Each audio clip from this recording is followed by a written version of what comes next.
This is Tally's Movie Reviews.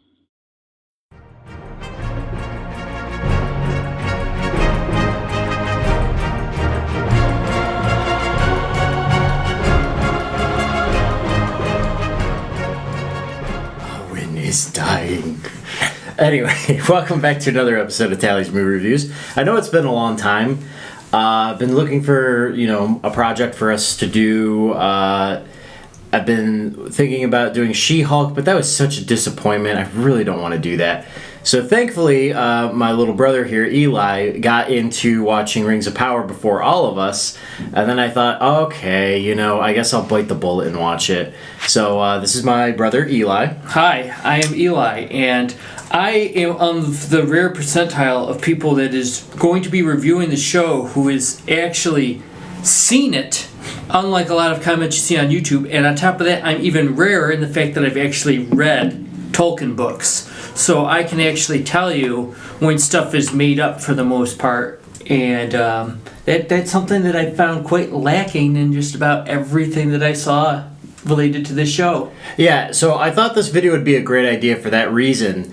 So before we started deciding we were going to do this review, I did a little bit of research. I'm not as well versed in the Tolkien universe as my brother here, but I thought it'd be an interesting concept that I look at this show from a movie quality storytelling kind of view of as far as an adaptation, and then Elisha giving his input on how close it was to the Silmarillion, right? That's what's kind of basing off from? Not really, actually. Silmarillion's mostly focused on First Age material. It's actually Unfinished Tales that has most of the things that would be referenced in this show. Gotcha. That has a lot of stuff that overlaps from Silmarillion, but a large portion of Unfinished Tales contains Second Age and even a little bit of Third Age information. It's Gotcha. very interesting book. So, how about we start with how do you feel it worked as an adaptation of the story? I know there's not really a lot of source material for them to go with, and they're kind of making up a lot as they go. And how did you think that worked There's out? actually a lot of source material. What they don't really have is dialogue pulled from Tolkien. Absolutely. But I gotta say, people keep comparing this to Peter Jackson's movies dialogue from the original trilogy, which is really unfair because a lot of that dialogue isn't even in the book, and they're comparing it like it was Tolkien's great writing. A lot of that stuff is just Peter Jackson, his wife, and another writer. I can't remember their names, but they wrote the scripts to those movies. A lot of that dialogue was updated to be good. It's not like Tolkien. Even though he was a wordsmith, it's not like he wrote great epic dialogue. Well, not only that, to your point where they were writing Peter Jackson and his wife and other people were writing scripts even as they were filming. They were changing the script every day, they're like, hey, we can make this better, we can make this better. Whereas, a TV show like this, it's a little hard for them to kind of last minute change the script on people and change the dialogue, which I really think the show is lacking. The dialogue is not good. It's a lot like Star Wars prequel dialogue. Yeah, it kind of is. And people keep blaming it on the actors, and I look at this dialogue, and I'm listening to it, and I'm hearing these actors say it, and I'm going, this isn't a problem with the actors. People keep complaining about the actors. It's the dialogue. Because when you compare it to like Ewan McGregor and Natalie Portman in the prequels, we know they're great actors. Right. And I get the feeling that most people in the show are actually very talented, and you just rarely get to see it because of very poor writing. Well, also, I feel like another issue with the show that it was having it's kind of fun. I feel like it rushed. Like a lot. Now, I don't want to get too far ahead of ourselves, but there were certain scenes that you thought that would kind of play out a couple episodes, and then it's like, wait, all this happens in one episode? That is really rushed. You have no idea. Yeah. So they're already making references to the fall of Khazad-dûm and right. Durin's Bane. Right. And they're cramming everything that happened in the Second Age into like what feels like. And they mentioned they were going to do this in a single century. Yeah. But I get the feeling it's going to be within a few decades. The Numenorians live longer than normal humans, so they can keep a lot of these characters around longer. You are absolutely right about that. It makes it seem like, I don't want to get too far ahead of myself. So we'll start with one of the first episodes. basically Galadriel has flashback. You know, this is. Are you gonna? You don't need to talk about why a boat floats. No, because that is without a doubt the worst writing. I think you'll hear. No, I don't want to talk about the floating boat. I was actually going to refer to. Hold on. If you are watching, feel free to leave a comment on why you think boats float. You'll float too. What I was saying, the opening is so 2000s, and what I mean. Are you talking about the intro? I'm talking about when Galadriel's a little girl, and she has the elves picking on her. Oh, yeah. Because she's different. Because she's trying to make a floating bird in the water. I'll say this. There was very little known about elves growing up. A lot of that stuff wasn't published writing, and just last year, it would have been far too late for them to implement, they published a lot of the writings on stuff like this, on elven nature and how the children grow up and how elves age. I do not own this book yet, but my dear Aunt Kelly and Uncle Bob are buying it for me for Christmas, so I look forward to it. It looks really complicated, and it'll take me 5 years to get through it because I'm a slow reader. But I'm getting to this. I'm coming around. Elves were said to be very well-behaved children, and the writers of this wouldn't have known that because the book wasn't published yet. Gotcha. Well, I must say, that sounds like a kingly gift you're getting pretty soon. It is a kingly gift. Yes. It'll match the rest of the books in my collection. Very nice. So, basically, it starts off with a whole narration where Galadriel's brother, she has a very close relationship with her brother, and he's one of the warriors that goes out to try and... Does it really say that he was actually like hunting Sauron, or was he just just happened to be in a battle with Sauron and Sauron? I'm trying to remember. If anyone's ever read the Silmarillion or Unfinished Tales, they'll know that these elven names are so complicated, and the Silmarillion wasn't done when it was published. Christopher Tolkien took his father's works and published it, so a lot of the names aren't finalized, and they jump around, and he made mistakes in editing. As I recall, I'm trying to remember. I think she had 2 brothers. I'm not talking about the book, though. I'm talking about the show. Does it say that he was hunting Sauron? It just says that he died fighting. Yeah. But I'm almost under the impression that he was actually hunting her because, she said, I'm carrying out what my brother never finished. Hold on. Go back. I'm saying, so Sauron kills her brother. Okay. And then I remember the whole show. She's saying she's carrying on what her brother could never finish, and I'm assuming that was hunting down the rest of evil and destroying them. Or I think that's what they were getting at. Okay, or was it just killing Sauron? So that's why I was curious if he was actually just so happened to be in a battle and died, and Sauron so happened to kill him. If I'm not mistaken, in the Silmarillion, her brother dies in prison with Beren under being captive of Sauron. Yeah, and Beren is the only one that survives the imprisonment. right. But I could be getting him mixed up with another... I want to say it was Galadriel's brother that dies fighting Morgoth. And I'm trying to remember if she had more than one brother. I can't. I believe she did have another brother when I did a little research on it, but they never really talk about him. It was just kind of like, yeah, she has another brother. And I'm trying to remember if was her brother Finrod, because I'm pretty sure he dies fighting Morgoth in the first age. Is he the one that... I don't think he was Galadriel's brother, though. I think I know who you're talking about, who Morgoth challenges him to a duel, correct? Yeah, and he gets humiliated but wins. To people who don't know who Morgoth is, let me clarify here. Morgoth was, one of the most dangerous men in all of... Not really Middle Earth. He's not a man. Well... He is the most powerful member of the Valar. Yeah. He is essentially the most powerful angel in creation. Yeah. And he's basically literally Satan. So, just to clarify, he's Sauron's basically mentor, which they never really go into a lot of details on how much he mentored him, but he was the right... Sauron was like the right-hand man to Morgoth. So, yes, I do remember Morgoth challenging an elf to a duel and, kind of egged him on and everything, and I believe he killed him right then and there. I can't remember. But it was a long beer. But that's off the subject of this. We could talk all day probably about the Silmarillion and trying to figure out. Well, I'm only bringing this up to say that Galadriel's brother's death has been changed in some manner. Yeah. It was definitely in the First Age. Well, that's the other thing, too, with a lot of these books. We could sit here and be like, oh, well, this happened. It's but there's so many different iterations and different notes. It's it's all up to interpretation, really, on what... his ideas were. Not this. This is pretty set in stone. Well, the Silmarillion is, but there are a lot of notes that never made it into the book of different ideas of where the story could go. Yeah, I don't know if there's probably nobody on this planet that's read the 12 to 13 volume, depending on who's counting, edited notes titled "The History of Middle Earth." It's like 5,000 pages long, and there's no way I'm ever going to read that. Yeah. So, anyway, we need to move on here because we've already talked way too long about all this. You can edit it out. Yeah. No, that's fine. So, now we're going to move on to...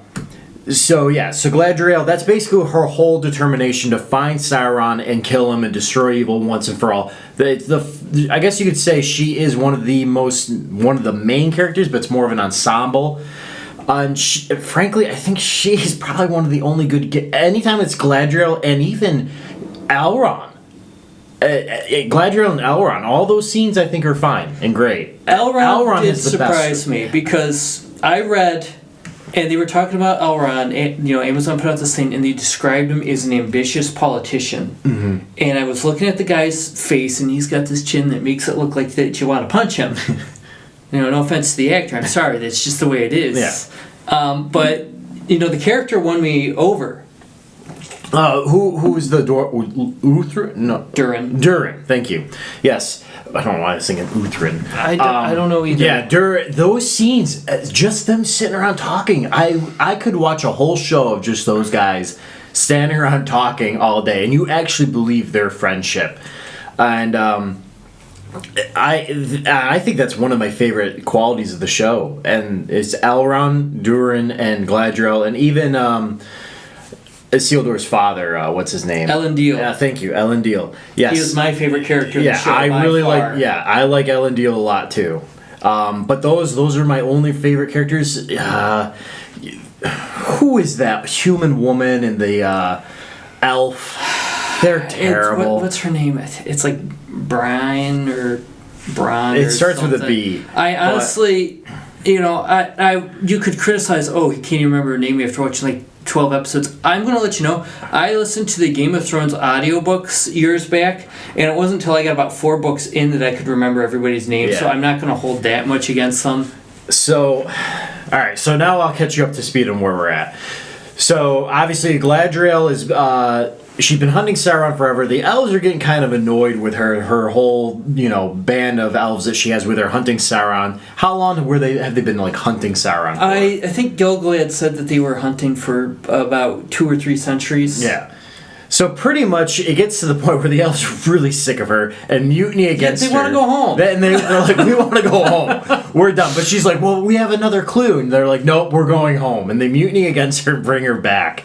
So that way they can get... It's kind of one of those things where it's like you're getting demoted because... No, it's more like you're getting promoted, but we're giving you a promotion, we're putting you far away so you stop causing trouble. That's basically what they do to Galadriel. And where do they try sending her? To Valinor. Yeah, Valinor, which is kind of like the heaven of elves. Is that what you'd kind of think? Not exactly. It's you could roughly describe it like that. It is the Undying Shores. It's where most of the elves have lived throughout most of Middle-earth history, aside from a lot of the ones that stayed in Middle-earth when they appeared on land. But, over there isn't any evil left after Morgoth leaves. It's the last evil thing to happen there. Right. And it's overlooked directly by Valar, which is, the assembly of good angels that are on Morgoth's side. So moving on from here, she doesn't want to go, and Elrond convinces her. He's like, "Listen, the High Elf King. That's what they call him, right? They call him the High Elf King. He's the High King. Yes. Of Middle Earth. Yes. So he's the High King of Middle Earth, and he tells her, he's like, "Listen, Sauron is gone, and if he's not, I swear to you that I will finish if he ever comes back, I will finish it, and you don't need to worry." I actually really like that bit of dialogue. Yeah. I was worried that they were going to change it into Elrond being, a mansplainer and trying to get on Galadriel's nerves, but when he talks to her, it is completely out of compassion. Yeah. And devotion to her friendship. And here's what I find interesting, now that we're on the subject of Elrond and Galadriel. When I was doing a little research, Gladriel is related, is Arwen's grandmother. Yeah. Now, are they actually in the show? It doesn't really now. Is it more like one of those things? Oh, you're her godmother or some type thing, or is she actually her grandmother? Gladriel is the mother of Elrond's wife, who has not been mentioned in the show. I don't know if Gladriel has any children. So they're probably not even. They're not even really going to mention this. You think? No, I think actually it will come up at some point. You will actually, it's never mentioned in the movies, but there are deleted scenes that did not make the DVD cut or extended edition. You can find photos of Elrond and Arwen going to Lothlorien when they're trying to get aid to Helm's Deep. Mm-hmm. And I think that there's probably some unpublished dialogue of Gladriel talking to Arwen as a grandmother. Maybe. But I think Peter Jackson did say, that. Eventually in 50 years or something like that. He always joked at the 25th anniversary cut of the movie with all the crazy stuff they filmed that didn't make the cut, like Eowyn cutting off Uruk-hai heads and stuff. And I don't know if the movie would be good because there's so much craziness, but I definitely want to see it I would love to see that cut. Even though I wouldn't consider it canon, it would be great to watch. It would be a lot of fun. Yeah. So in the show, they don't really mention that. They certainly show a great friendship between Elrond and Gladriel, and so finally she agrees that she'll leave Middle Earth. And then right before she passes through the light to go to this, Valinor, she has second thoughts and she just jumps ship. In the middle of nowhere. She is in the middle of the ocean, no land around her.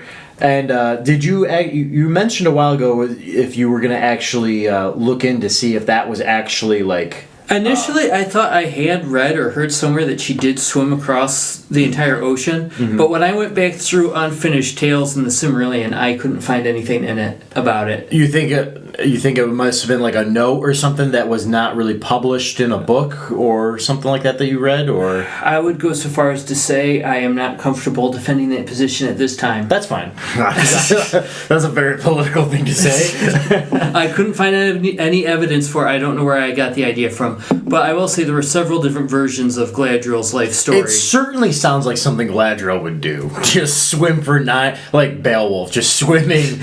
I wish it was more like in Beowulf, where it has the huge waist, but the ocean's perfectly calm. Yeah, and she's just swimming. But it's actually, aside from the flashback to the bad boat floats dialogue, it's beautiful because I'd always wondered how you would film, sailing to the Undying Shores. Like at the end of Lord of the Rings trilogy, Frodo and Bilbo go with Gandalf and Elrond and Galadriel and Celeborn, which didn't have Celeborn wasn't there in the book. We'll get to Celeborn later. And I always wondered what would that even look like, and I think that the visuals of that they absolutely knocked it out of the park. Yeah. I thought it looked perfect, exactly how I would picture it. It was pretty cool looking, I will say that.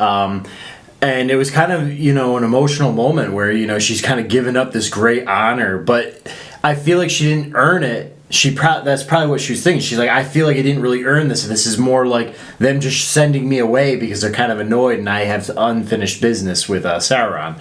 So she jumps ship and then she... Literally. Jump ship. Yeah, she definitely jumped ship. She jumped ship and then... He probably was swimming for a couple of days, or who doesn't really say. No, it doesn't say really. But she comes across this little shipwreck. Yeah, shipwreck. It's a little confusing. Yeah, but it's a shipwreck. Yeah, and it's basically a raft at this point. Yeah, a raft at this point. And she comes aboard. She's kind of hiding her ears and for about 2 seconds. Yeah, and then they all realize she's an elf, and then they want to kill her because they're racist. They don't want to kill her. They want her off the raft because they don't want her taking their jabs or something.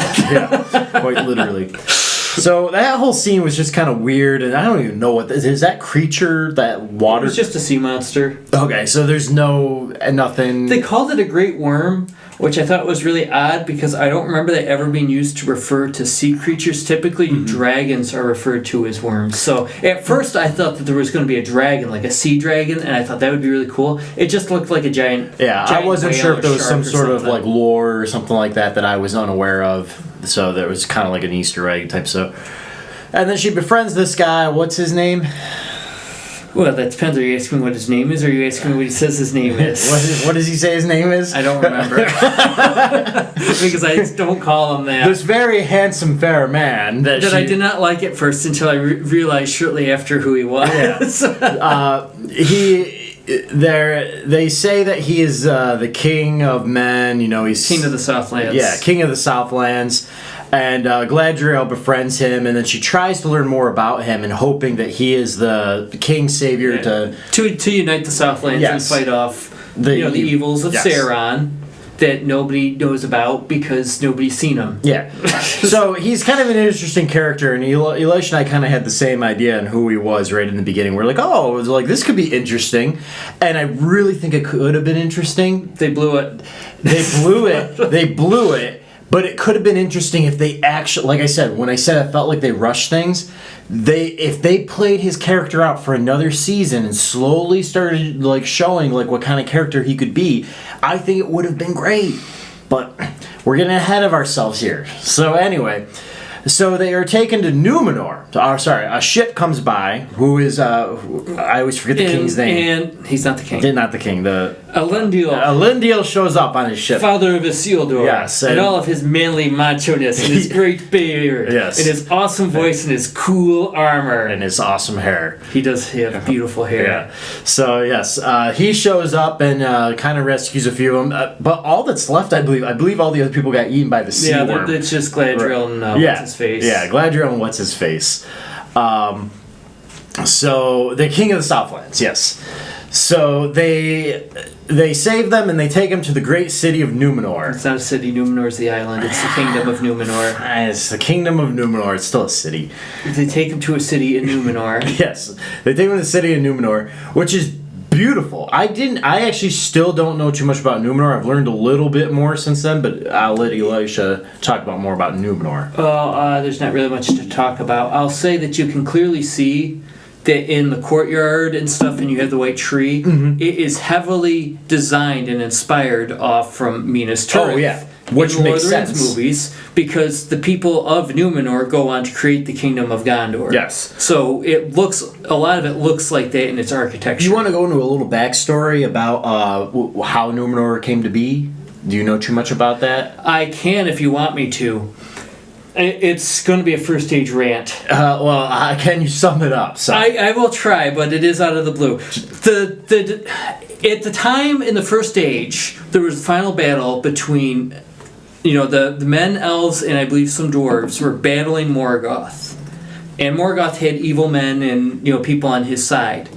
And as a reward for the faithfulness of those that fought alongside the Valar and the elves against Morgoth, the Valar raised an island up from the ocean and allowed the people that were loyal to the Valar to live there and bless them with longer life. So they live, sometimes up to some live up to 400 years old. Yeah. So, and for those of you who don't really know, that is who Aragorn basically is a descendant from. Yeah. So when Éowyn says to him in the movie, you're one of the Dunedain. The Dunedain, yes. Yes, you're one of the Dunedain. It says you have been blessed with long life. That is where Aragorn's heritage is basically from, and that explains. It's funny to think that I actually didn't know a lot about this. I will give the show that credit, because when I start finding out more about this, I start researching it more, and I thought that was a really interesting part. Bad things happen to Numenor, and the Dunedain are the faithful Numenorians left. Yes. So they take him to Numenor, and people aren't liking that an elf is in their ranks. It was laughably bad. It's pretty bad. They're gonna take our germs. There is stuff in Unfinished Tales about this, but at one point, there's a big, anti-protest outside, and it was the only time where the show really felt politically stupid, like it was a jab at Trump voters or something. And they're out there, it's like, we don't want these elves taking our jobs. It's like, you're the most wealthy mortal kingdom in the world, and trust me, you live for hundreds of years. Yeah. And it's like, and you all have guilds, so they all have guilds which are essentially unions, so nobody could actually take their job. It made no sense. Yes, and then also not only that, it's like the elves don't want your land. Why would the elves want your The elves have much better they don't want things your to do. job. Yeah, the elves are way better off than you guys. So, it was supposed to be, I'm sure, tying into the whole immigration issue in the U.S., but it's like, it's not it's not like we have doctors coming, that would be like doctors coming from the borders that have American accreditation and they're coming into hospitals and taking jobs. That's about the comparison. Yeah. It's not at all like real life. It's crazy. And here's the thing, it's like I could totally understand that people would be mad that if word got out and they're like, Galadriel's this elf's here trying to get us to fight a war that isn't ours. Like, we don't want to go fight it. That could have been more interesting. I could have been like, okay, I would understand that. We don't want to go fight a war that isn't ours. So yeah, kind of like today, but let's not talk about yeah, no, we're not talking the video about will get flagged. Yeah. So that could have been an interesting aspect. So then Galadriel has been brought into the Queen region. Don't know too much about her. I'm not a fan of the actress whatsoever. Yeah, because you're mad at her for being recasted in Spartacus. I am, but we're not getting into that. That's a different thing. You got to review her performance. I will say this: I didn't like her at first, and I will say at the end of the series, I tolerated her. The problem with her character is simply the writing. It's not the acting. They introduce her character, and she's nothing like the character that they wanted her to be. At first, I thought that they were going off from the story in Unfinished Tales, and they were going to base her off from the Mariner's wife. Mm-hmm. And I thought that would have been a very interesting take, because she was a very embittered woman, and it would have been very interesting to see her in a Queen Regent role. I don't think they're doing that at all anymore. And so they start out, and she's really bitter and obnoxious in the first episode or two, and then all of a sudden she's one of the good guys, and she's helping Galadriel, and it's completely out of left field. It was like one person wrote one episode, and then the next wrote another episode, and nobody checked the continuity between the two. So she's bitter, and she's bitter against Galadriel being there, doesn't want her there, tries to send her on her way back to Middle-earth, even offers a ship and everything. And her little companion, the King of the Southlands, starts starting some mischief because he wants to go be a smith and make stuff. Yeah, go make stuff, and completely no, there's no malicious intent in whatever. No, not at all. He just wanted a job. He just wants to be a smith and work in smithing on Numenor for no particular reason. And he does not want to go back to Middle-earth. He does not want to be King of the Southlands or anything. But we don't know that yet. He does not want to be King of the Southlands, and he just wants to be a smith. But you have to have this special medallion saying you have to have basically citizenship. No, it's not citizenship. It's a guild crest. Yes, but you have to be a member of a guild. Yes. So he tries stealing one so he can be a smith. Just have a job. He goes insane and. Yeah, and he beats up some people, possibly kills somebody in the process. It was very violent, and after I saw that, I thought, I'm pretty sure I know who this is. So he gets arrested. I don't think anybody died because they were kind of like too willing to let him out of prison for any reason. But so he gets thrown in prison. Galadriel gets thrown in prison again, but then she gets pulled up by the Queen Regent. And then the Queen Regent brings her up to a Palantir and says, I've seen the fall of Numenor, and I believe it's because you're here, and that's why I want to send you home. And then she lets Galadriel see you in the Palantir, and she as well sees a great flood. That Palantir thing doesn't make any sense. No. There was a special Palantir, but what bothered me was Galadriel saying, I've looked into Plantiri before. Mm-hmm. The Plantiri were Numenorian tools. I can't think of an instance where Galadriel would have used one. Well, also, mistake me if I'm wrong. I believe there were only 3 Plantirs. No, there were quite a few. Was there? Okay. Just a little research I was looking into. I thought I only saw. I think by the Third Age there were only around 3 known. That's probably what I'm thinking. And one of them sunk on a ship, I believe, right? I can't remember. By the end of The Lord of the Rings, the only 2 left for sure were Saruman's that was locked away in Isengard for a long time, and then there was Denethor's Palantir. Yeah. But that thing went corrupted because Denethor was insane. Yeah, that's not surprising. So she sees the fall of Numenor, which is basically just a giant flood. That's it. That's all they see. They just see Numenor, just a giant. And Numenor, remind you, is like a giant island, so a great flood would be kind of weird to come in. So then she somehow, I don't understand this, she's like, I want you gone and I think the fall of Numenor is because you're here. And then next thing you know, Galadriel convinces her, hey, why don't you go help us fight this war on Middle-earth? And she's like, okay, I'll do it. You missed the part with the tree? The tree. Oh, I'm sorry, go ahead.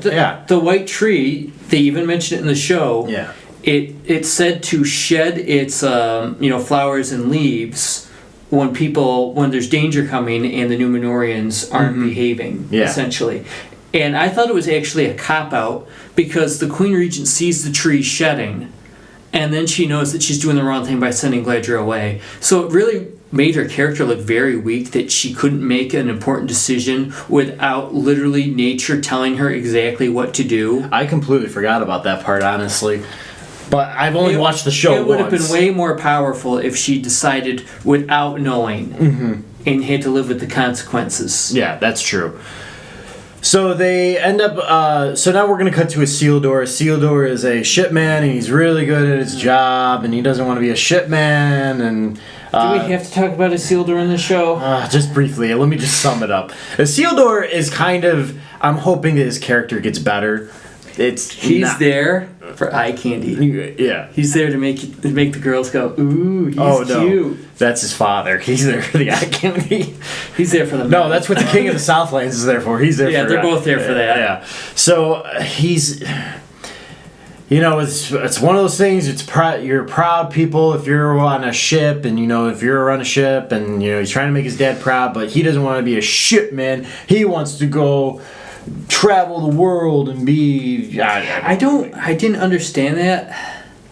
Anyway, so he sabotages himself so that way he doesn't get promoted on a ship or anything like that. But because he sabotaged himself, he also sabotaged his friends who were dying to be on this ship, and now they hate him. I don't remember him actively sabotaging himself. Oh yeah, no, he purposely let the rope go so that way the sail would fly off. I thought he just got distracted and it slipped out. No, he purposely let it go. Okay, I'll take your word for it. I don't want to rewatch that episode. No, he purposely sabotaged himself. And that's why his friends were getting mad, and they're like, just because you don't want to be on the ship doesn't mean you have to drag us down. And that wasn't just because you're afraid of the ocean doesn't mean I have to be. What's that from? Finding Nemo. I was gonna say it sounded really familiar. Right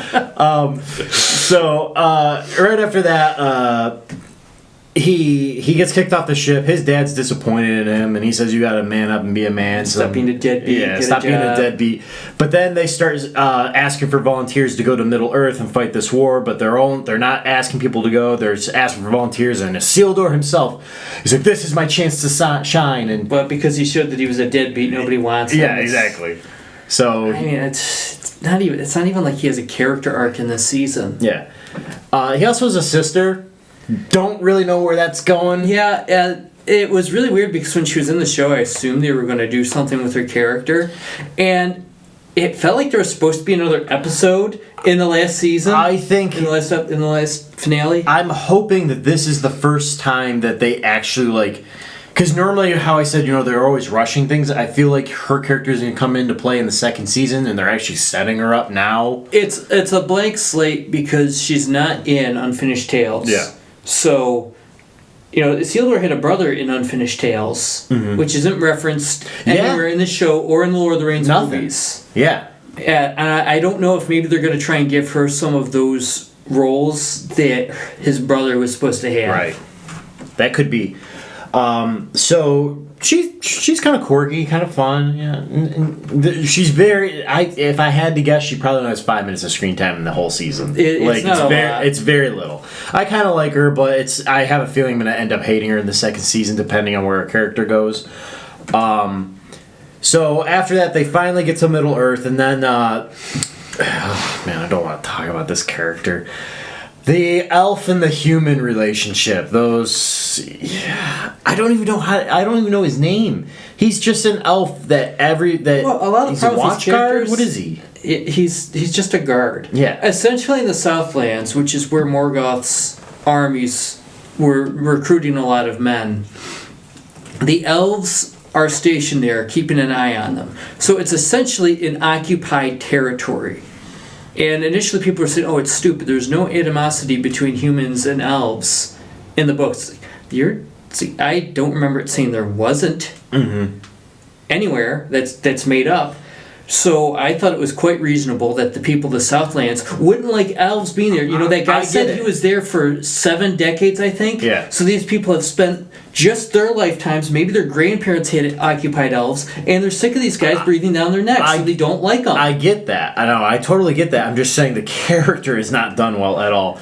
And then he's having this secret relationship with this boy's mother. It's not even a secret relationship. It's not even a relationship, really. It really implies that they have a thing going on. It implies they have a thing that might be going on very soon. I'm pretty sure something's been going on. Nothing's been going on yet. Anyway, so there's this elf who's having a relationship with this town's mother who is not, like, in charge of any capability, but somehow takes charge of the town.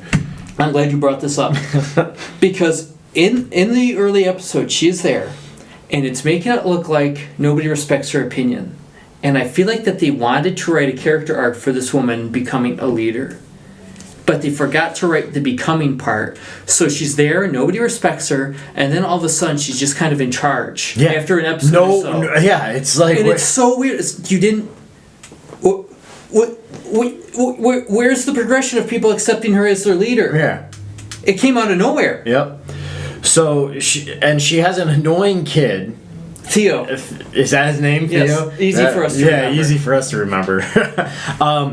So little Theo, how does he come across this blade? I can't even remember. It's very poorly done in the show. I can't, it's you remember forgettable. that crotchety old man that's talking about the return of the master? Oh, yeah, it was his, right? It was in his barn, and Theo just finds it, but it doesn't show him finding it. He tells somebody that he found it, and then they look at it in the guy's barn. So it's not like you are seeing it for the first time, and there's no context between why was Theo in that guy's barn? Yeah. This was a creepy old man who's basically a secret worshiper of Sauron. It would be like, oh, there's a Satanist down the block. I'm going to go into his barn and see if I can find something. So Why would you after do he that? finds this blade, it's basically just a blade hilt, like a broken blade of Gondor is basically what it looks like. And Gondor? Elendil's sword. Oh, it's broken. It's broken like it, is Yeah. what I'm saying. It's a broken blade, broken hilt. And, when the kid picks it up, it marks him with this, what is it? You stab the bottom of the hilt into your arm, and the blood seems to cause the blade to grow in a smoky burning fashion. It's really weird. I don't know where they got this idea from. Yeah. Never... I was interested to see where they were going with it, and then I saw where they were going with it, and then I thought, why did that sword need to exist? Yeah. And the whole time you're like, okay, so basically, Sauron apparently is looking for this sword. And you're... No, hold on. The orcs in the mysterious orc, Lord Servant Guy, are looking for the sword. Yeah. Sauron has not appeared in this show beyond Galadriel's recollections. Stop right there. Wink, wink. Yeah. Stop right there. We're getting too far ahead of ourselves. But anyway, it's heavily implied Sauron is looking for this sword, but it's actually... what you yelled at me for saying this. He's basically a dark elf, and what I meant by that when I said dark elf... There is a technical term for dark elf. Let me finish. To me, a dark elf is somebody who goes bad. I don't think you called him a dark elf. I think you called him a gray elf. No, dark elf. Whatever you called him, there was a technical term for it, and I didn't agree with it, and I got mad at you. And because you said that that's a whole different species and all that. Not different species. It would be different. It'd be like the difference between a Yankee and somebody from Texas. So my point, all American. My point is, when I was talking about a dark elf, I was really referring to like an elf that's not a good elf. He's a bad elf. And the thing that I hate about this show, Eli show, is it pretends we're dumb. Oh, yeah. Like the final season of Sherlock, where they dumbed down the logic of it, and then all of a sudden I was smarter than Sherlock. So sometimes it's good if you just let you let it play out and you just let people speculate and try and figure it out for themselves. This show does things where sometimes they'll even use subtext and be like, this is this place. and you're like, oh, I had no idea, but I'll get to that in a second. Sometimes I thought that was pretty useful, but they only did it in the first episode properly. No, where it would use the map to show you where they were. Oh yeah, no, I like that. Helpful. It was almost like a Game of Thrones thing, where it was like, hey, we're going to. I'm using this as an example. We're going to Lothlorien, and then the camera. The Indiana Jones camera shot. Yeah, and it'll show like the Middle Earth map, and it'll show like where they are. Oh, we're going to Moria, and it'll pan over. Not Moria, Khazad-dûm. Yeah, Khazad-dûm. It's not Moria yet. Yeah, so it does certain things like that. So now we need to backtrack a little bit because we completely forgot about our two favorite characters, Elrond and Duren. Right? I think he's Duren the Third. Duren the Third. I think. Let's just call him Duren to avoid angry people. And so Elrond is sent to go make peace with these dwarves, and he doesn't really know why he was sent there yet. He's just sent there to go, make friends Please with the dwarves. Please don't make me talk about the Mithril. Don't make me do it. We're not talking about the Mithril yet. Don't worry about it. And I'll sub up the Mithril. This is more about... You'll get it wrong. No. I'm not talking about the Mithril. Don't worry. So he shows up there, knocking on the door, and he's with... what's his name who makes the rings? Well, that hasn't happened yet. No, but he's with him. He's with Celebrimbor. Yes. And they're trying to get inside to meet with the dwarves, and they're refusing to let him in. They open up the peephole. They say nobody gets in to see the wizard and close it. Yes. And then I'll let you take it from here, and I'll let you give your little spiel on what you were hoping for, and we were heavily disappointed because I was hoping for the same thing. Elrond invokes a right against the dwarves to challenge Durin to a contest because they won't let him in, but by invoking this right, they are forced to let him in. That way Durin can, accept the challenge and fight it honorably. But it's just a really lame stone smashing competition. They just smash stones with hammers, and whoever gives up first wins. And I really thought that they were parading Elrond in, and they had all this army and all these dwarves cheering, and Durin walks in, and they start stink-eyeing each other, and I really thought it was going to be a ridiculous frat-style drinking game. Which I think would have been great. Whoever passes out first loses, is what I thought was going to happen. And it's just, well, I'm going to smash the stone. Okay, now I'm going to smash my stone. Yeah.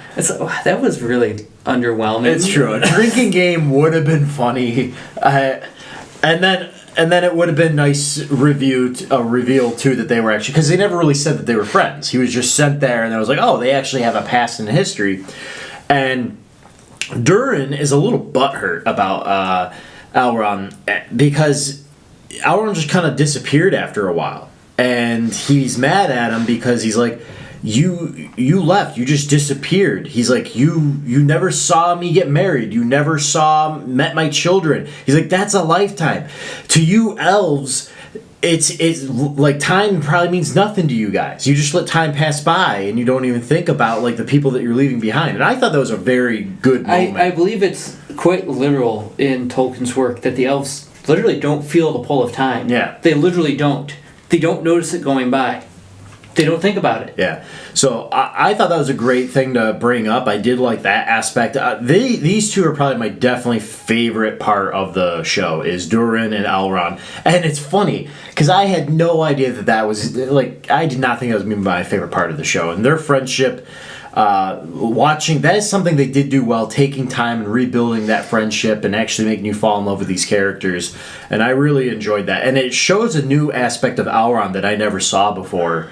Or, like even in the books or in the show, so I kind of liked it. Yeah, Elrond, it's very odd in the movies. You're gonna be mad when I say this, but they actually did a very poor job representing him. Not to say that the acting and writing wasn't good, but it was nothing like book Elrond. He's essentially a racist elf in the Peter Jackson movies. It's because of Men of the World's End. The dwarves care for no one. They stay in their holes and all this stuff. But Elrond his name is literally half elven.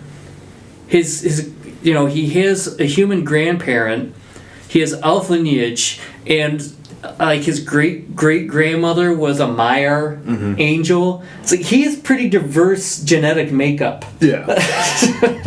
But so him complaining about him complaining about how weak men are. It's like, your name is Elrond, half elven. Yeah.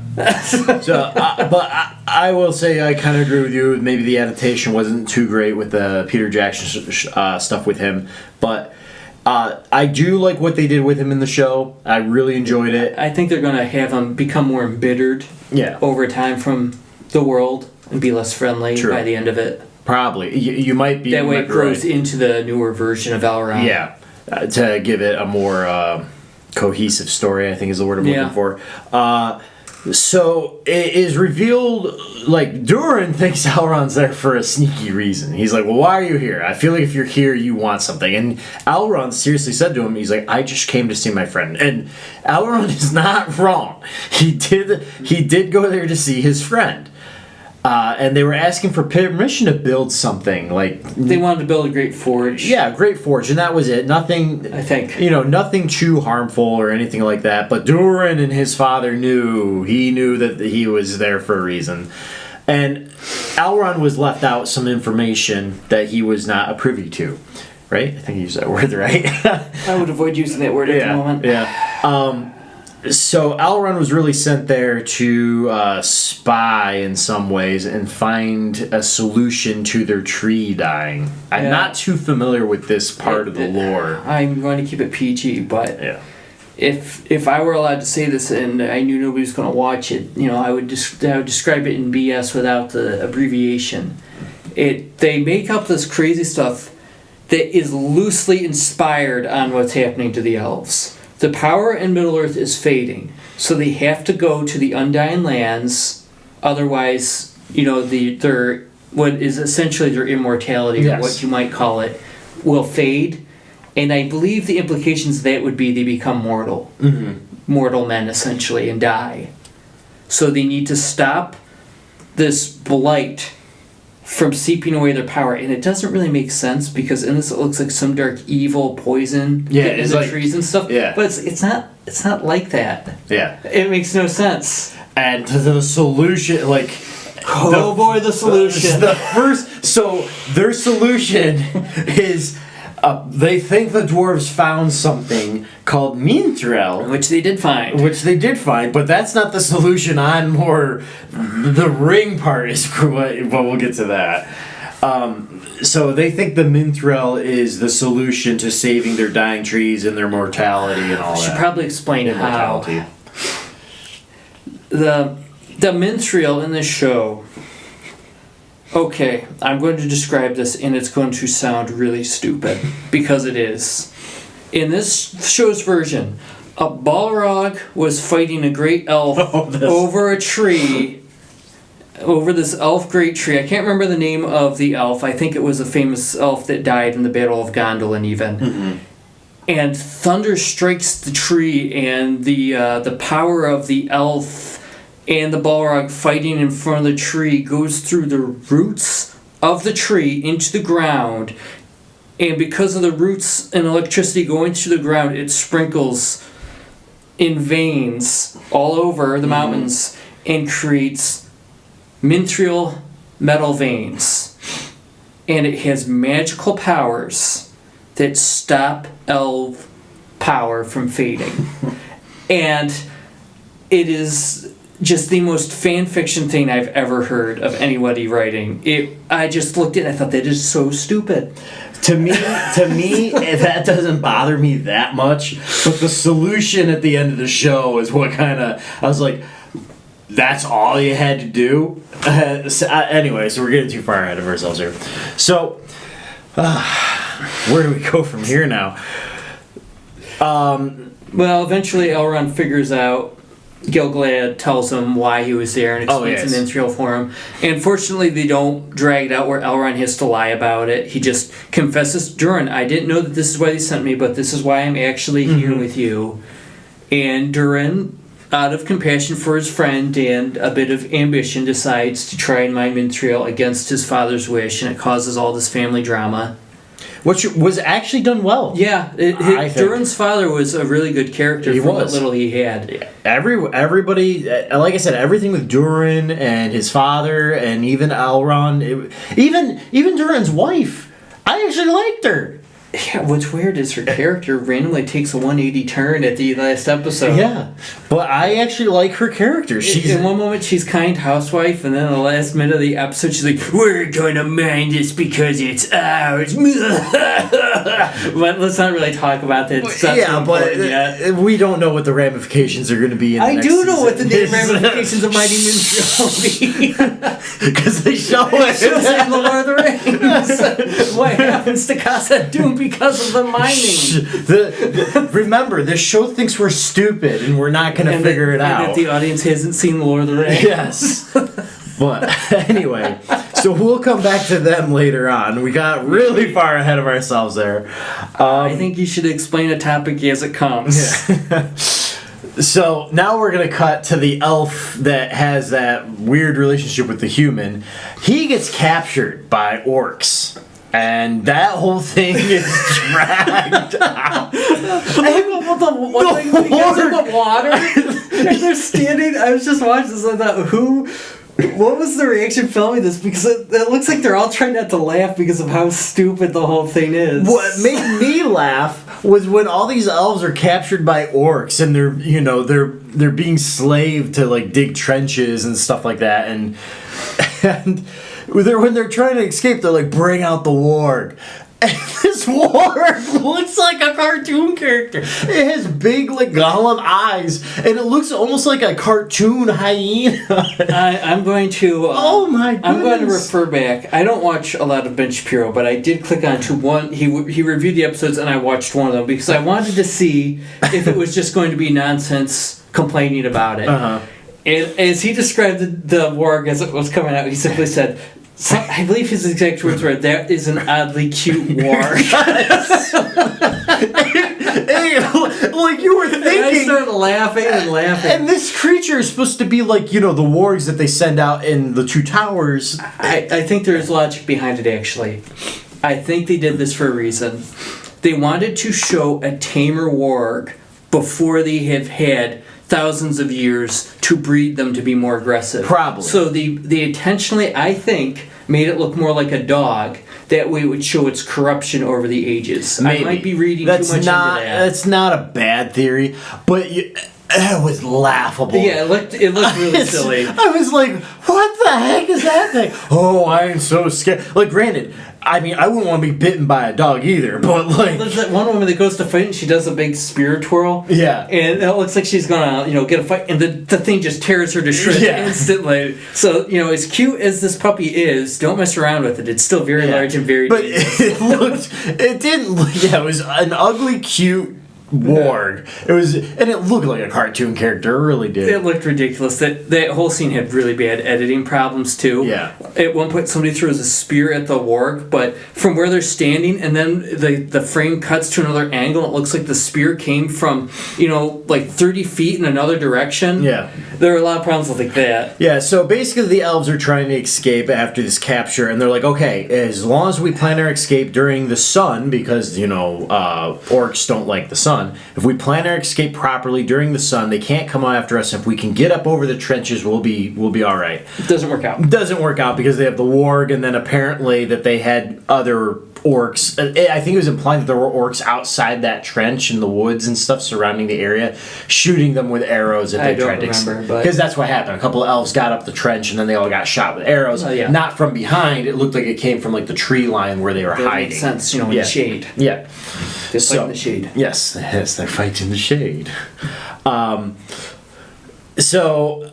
This evil elf that's basically running this orc army grabs the one elf that has a weird relationship with the woman. That's how forgettable this character is. And he tells him, he's like, "I will let you go if you deliver a message for me." I was like, I feel like you could just cut off his head and send his body back, and I'll send the message. I don't understand why he can't just go send the message himself. Yeah. He can walk in daylight by the looks of it. Yeah. He wants him to send a message back to the village where his little lady friend is staying and saying, if you bend the knee to me, almost like I might let you live in some aspect, it seemed like to me. And he let him go, and then let go the only trained military personnel in the area.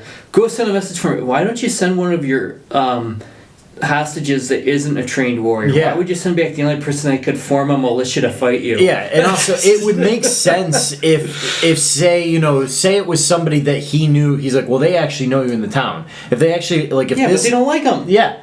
If they actually knew him and they liked him, he'd be like, send a message to your people and say this. Because then it would have been a little more believable. But, so he goes back and he delivers the message, and probably a good, half the people go and bend the knee.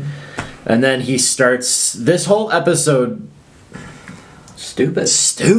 Just stupid. And this was their most action-packed episode, was all this. So basically half the people go join this evil elf, the other half stay, and then they go and try and kill these people, and they're fighting off these orcs, and then they win the battle, and they're all celebrating. But then they go up to the armor and take it off, and it was actually the humans. No, duh. It was the humans that went to go join them. Did you know that? Who would have thought? He sent them in first. Now, why wouldn't he? Why wouldn't he? Now, I feel like I think it was mixed. There were some orcs in there. Some orcs and some humans. But I feel like you notice that? No. Well, notice that. But I feel like if you and I went to go join an evil man, and he's like, "Good, you're on my team. Now go back to the village where you came from and go kill all those people." And I'm only sending a few orcs with you. I'd be like, "You're sending me back at the front of the line to go," it reminds me of South Park, Operation Heavy Hand, the people, certain people, and I'm like, actually, that's what they did. Operation Hide Behind the Humans. I think it was Operation Human Shield. Yes, but that's what the orcs did. Operation Hide Behind the Humans. Sent the humans in first to go die. And I feel like you and I would be like, yeah, okay, we're going to go march, but we're not going that way. It was just stupid. But granted, they had a nice plan executed. I will say that some of the scenes were okay. The wagon scenes, don't get me started on those. We're not even talking about that. So basically, all hope is they're winning the battle. Things are doing well for the humans so far. They were losing a little bit when they discovered it was humans, and then the orcs ambushed them. But then the great Numenor army shows up to come save the day. And I thought that part, those scenes were actually executed really well, especially Galadriel fighting on the horse. I keep forgetting Isildur's father's name. Elendil. Yeah, thank you. Elendil. I liked his scenes too. Elendil. Yeah, Elendil. I'll have to write that. Remember Aragorn shouts Yes, I know. Elendil! And it took me forever to figure out what he was saying. I think it took me 20 years before I realized what he was saying. Elendil. His scenes were great too. I liked it. I thought that whole battle sequence was actually pretty good. Except the ending. So I forgot to mention the reason why they were attacking the village. They were going after this sword that the kid had. Theo, little Theo. Yeah. Really lazy fake out where they stopped the bad. Hold up, we're gonna ahead of ourselves. So before the Numenorians show up to save the day, they have the people trapped in the house, and then they're killing people off one by one, and they threaten to kill Theo's mother. Who's already basically dead. Basically dead. Oh, so bad. Unless he gives up the sword. And then he's like, okay. And then he gives up the sword. And then the Numenorians show up. And then they start chasing the chief boss bad guy, orc. Elf man. Yeah, then they start chasing the bad elf. Yeah, and they catch him, and they get the sword back. That's covered up in a blanket. Yeah. And, after they get it, nobody thinks to check inside that cloth to make sure the sword is in there. It's implied, hours are going by, and they have this blanket with the sword in it, and thinking they have it. And also, what's annoying about that is there's a scene that should have been cut from the episode where the head orc... that's the evil elf. The evil elf. He's an orc. He's an early orc from Morgoth's early days of corruption. He goes over to this human, and he says, I have a special job for you. And then cuts away and doesn't tell you what the job is. Yeah. You know that it's involving the sword. Yeah. It just doesn't show it. If they had cut that scene, then you would have assumed he still had the sword, and it would have worked in a story. So Númenóreans, so the elves get the sword. The Númenóreans show up. The elf goes to the human and says, I got a special job for you. Then the evil elf runs away. Galadriel and our good, the king of the Southlands show up to go save the day and go after him. And he's about to kill the orc in rage, but then Galadriel stops him, which doesn't make sense later because when he's a prisoner, Galadriel's about to kill the orc in a rage. And then the Southern King... I mention it because it doesn't make any sense. Yeah. It's like, oh, I'm going to kill you in rage. Don't do it. Okay. And then 20 minutes later, Galadriel, I'm going to kill you in rage. No, Galadriel, don't do it. Yeah. It's like, who wrote that? I get it. That's stupid. So then after they capture the elf, then the king of the Southlands reaches down and grabs the thing, gives it to Galadriel, and they carry it for, I kid you not, hours. Nobody thought to look into Nobody thought to look into it. And then finally, so... Theo looks at it. Yeah. So then they give it to... Here's what I don't understand. Galadriel and them had it, who should have kept it, even if not. Then they give it back to the elf that has a thing with the mother, who gives it to Theo, and he says... And then back to Galadriel. And then Theo's like, I have like an attachment to it, and I can't fight it. And then he says, well, then give it to the Númenóreans and throw it in the water. And then Theo opens it up, and it's a stupid little wooden axe. Yeah, it's not even shaped like a sword. Yeah, and it's like nobody thought to look at this thing. The entire you would have held that blanket, and you would have felt the wood handle and a giant iron head on it, and you would have said, this is not a balanced weapon. Well, also this isn't a sword. Also, this elf that has a thing with the mother told Galadriel, like, hey, he's got something, a great weapon, go stop him. You would think that Galadriel and him would meet up after she got it back and be like, well, what is it? And have them talk about it and then look at it, because she may know something about the sword he doesn't know. But no, just, okay, here's that thing you had me go get. You seemed really scared and insistent I had to go stop this guy, but I'm not going to ask any more questions. Should we talk about what the sword was used for? Yes, we should. So after Theo opens up the thing... It cuts back to, guess what? The guy that had a special mission. Yeah. Shocking. Has the sword. And he goes to this little rock... It turns out the sword that grows when it sucks your blood is a key. And what this key does, you put it in and you twist it in a fort that is essentially a dam on top of a cliff. Before you finish what it actually does, I want to tell you what I thought it was going to be. You thought it was going to resurrect Sauron's spirit. No, that's not what I thought. So after he sticks the sword into the dam, the water gets released. Because a few episodes earlier... Do you really want to confess this stupidity? I will. No, I was more pissed. I'm glad it wasn't that and it was the other thing. I was more pissed because... So it shows the water flowing out, and I said, that's a long way to Númenor for that water to flood the city. And I thought it was going to... Tally thought it was going to flood the ocean and destroy Númenor. And I was pissed on the other side of the ocean. That's what I was saying. All the way from Middle-earth. In my defense, the writing was already stupid. I wanted to hate you when you said that. I was like, wait, that's a long way to Númenor to flood Númenor. And then thankfully go ahead and finish what it actually does. Okay.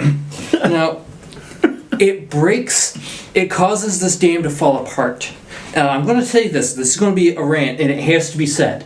Why couldn't the orcs just tear that dam apart by themselves? Why did they need that magical blade? Why was there a dam ever built there that takes a specific magic sword that would cause it to fall apart? Mm-hmm. That makes no sense.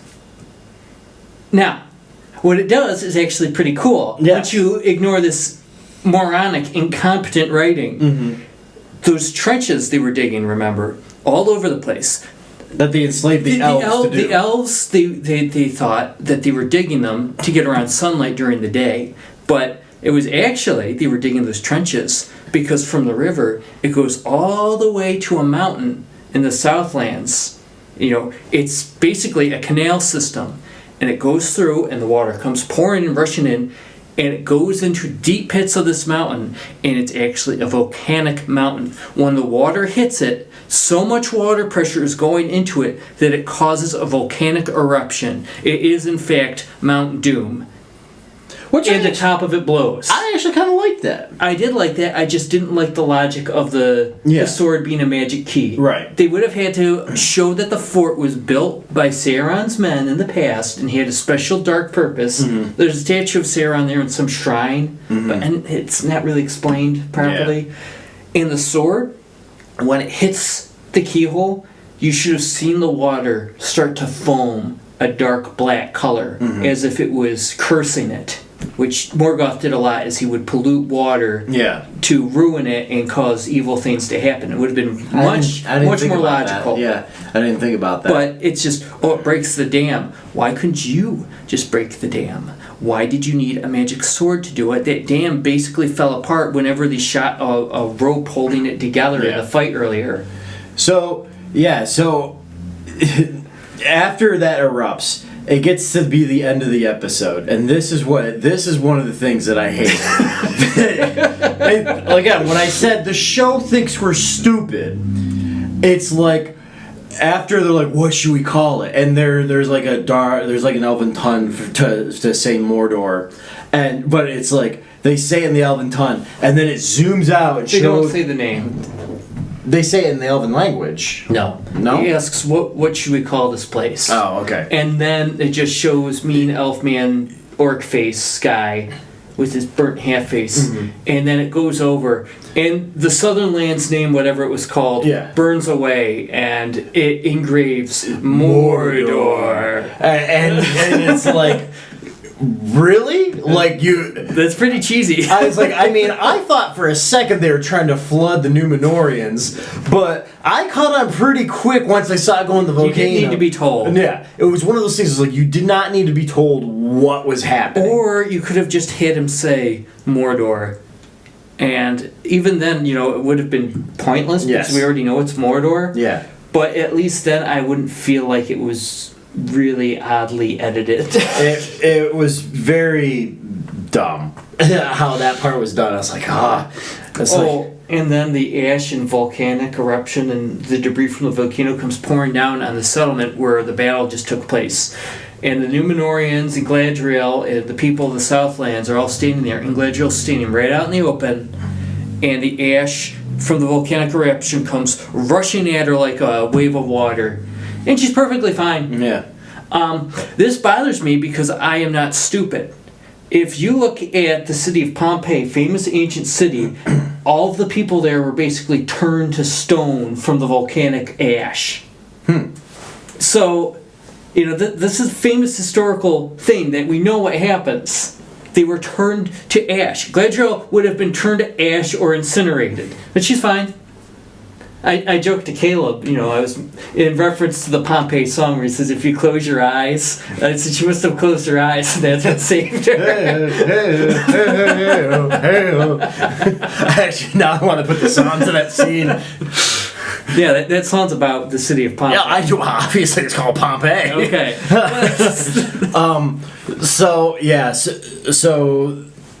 many Númenóreans die from Probably, this. I'm not really sure. Yeah. Many of them die. I'm not going to get into a Isildur, but a Isildur tries saving people, gets trapped in a house, and then it collapses and kills him. However, is he going to be in the opening to Fellowship of the Ring to cut off the hand of maybe Sauron? that's what they're doing, Elisha. Maybe that's what they're doing. The other brother is also named Isildur, so they He's killed not named Isildur. He has a name. Yeah, I know. And it's a boy's name too.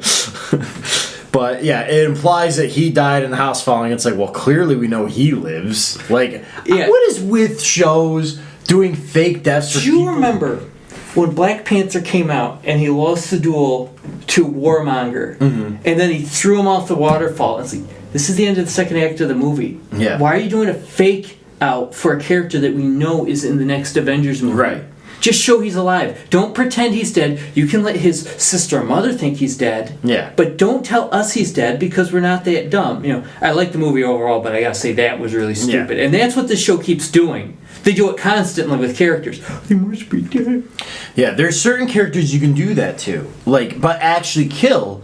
And it's like, okay, don't do fake deaths. It's like, this is Isildur. We know Isildur lives. He lives. He has to father a child for his line to continue down to Aragorn.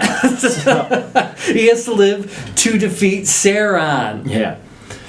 Which we should talk later. I did a lot of research on Isildur. Man, the movie adaptation of Isildur made him look like a huge jerk. Yeah, I was like, well, Isildur was actually not that bad. They had to dumb it down. There wasn't time. Yeah.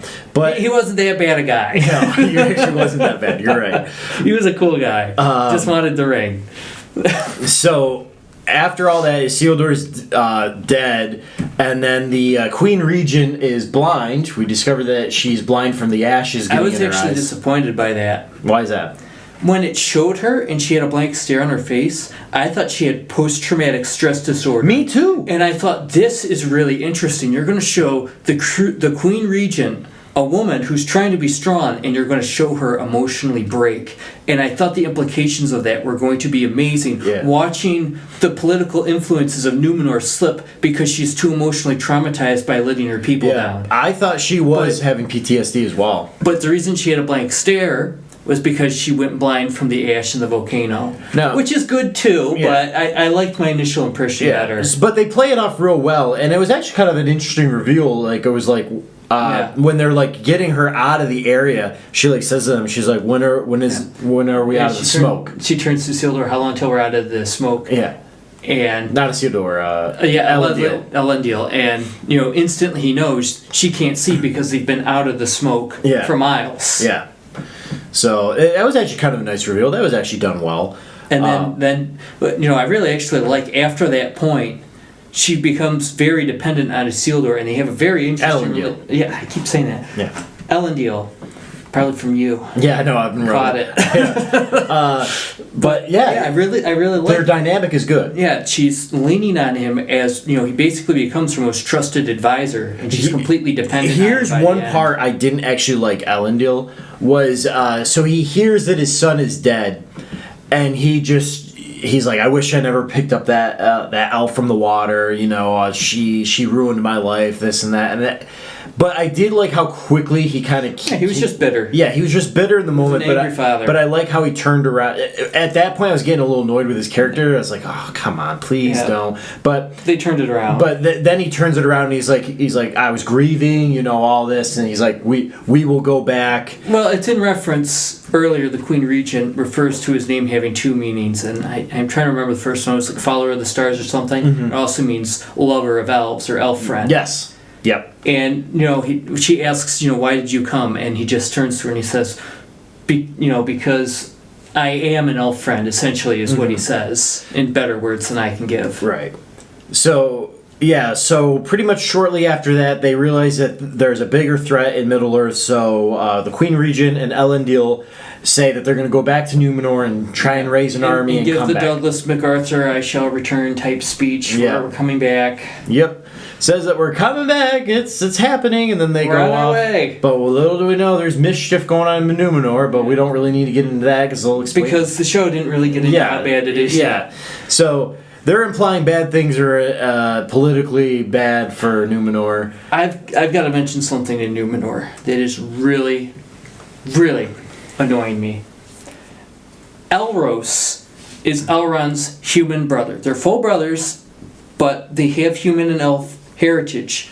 So Elrond chose to be an elf, and his brother Elros chose to be a human, and he became the first king of Numenor.